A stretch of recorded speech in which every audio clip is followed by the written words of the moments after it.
Market Garden was the real end of the major military things for us. Yeah. Yeah. Well, towards the end of the war, as I say, I got this rest leave to Nice, France, and while we were down there, the war was ended May 24th, I think it was. Yeah, and we were very happy. What was nice about the Riviera was that you could wear anything you wanted. You didn't have to salute the officers when you met them on the street, and it was nice. I think it was a 2-week rest leave. They flew us down there from our base. Yeah. Actually, when the war ended, we were still doing some of these repatriation flights. I remember we flew a bunch of Russian women back to the Crimea, and they all got sick on the airplane, which wasn't very nice. But no, the arrangement for getting home after the war was over was a point system. With the medals you got and the mission you flew, you got so many points. Purple Heart gave me a number of points, and the air medals, I have 5 air medals and 6 service stars for the ETO and things like that. I got points for each of them. So I had wound up with 108 points, and I think because of the Purple Heart, which puts me ahead of everybody else in the squadron, I was one of the first ones to be rotated. So the plane that I was flying in, we used to call a Stud Duck, who had nicknamed it, had a picture of Donald Duck on the nose art. I was down for an engine change, so I wasn't doing anything until the time that they told me that I was being rotated. So get over to, pack my stuff, got over to England on my way home. We were to pick up other airplanes that were not going to be used anymore in the ETO and fly them back through the northern route rather than over Ascension Island. So I got over to England, and I think it was next day some more came from our squadron that were being rotated too. I said, "Did you hear about your plane?" I said, "No, what about the plane?" So they said, "Well, they finished the engine change and did a test flight, and for whatever reason, whether it was a backfire of the engine or anyway, the plane crashed and killed the whole crew of 4 people, 4 soldiers.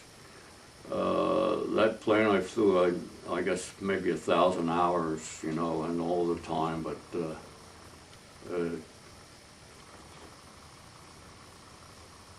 just wasn't my time. I'd say I flew about 1,000 hours in that plane, and all of a sudden it was gone, and it was a little hard to take, especially my crew chief was one of the first ones going home too, and he says he had some very good friends that had substituted for him and me, and that really hit him hard.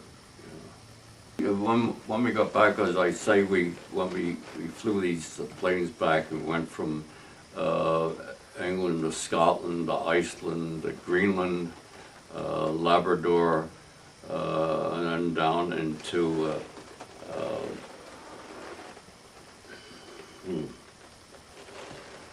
down into Connecticut, I guess it was, the field down there. But anyway, between the Greenland and Labrador, being the radio operator that I was, I tuned in the stateside broadcast, and at that time I heard that they had dropped the A-bomb on Japan. So I ran up and told the pilots, I says, "I don't think we're going to the CBI. I think they just dropped an atom bomb on Japan." So that was one event that happened, and from when we landed in the States, they trained us down to camp, where was it, in South Carolina, and we were discharged from there. No, we were given a 30-day furlough from there, that's what it was. And we had to come back and get our discharge from there. But in the first event, it was kind of silly, but instead of taking the train back to Philadelphia from South Carolina, I said, well, I'm going to fly back. So what do you know, I flew back in a DC-3 after flying thousands of hours in a C-47, which is the military version of it. And my wife-to-be met me at the airport, and then went to my home and was,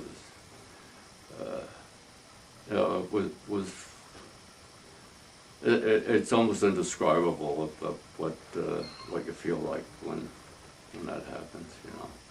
At the 60th anniversary of Holland's liberation, I went over there with a group from our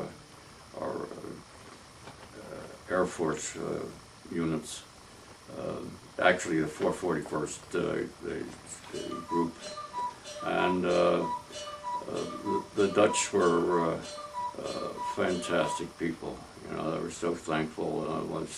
It was almost embarrassing the way they, the way I say fawned over you, but they were appreciative of what had happened for them. We went to visited the Margraten Cemetery, where some of our squadron people were buried that had been killed.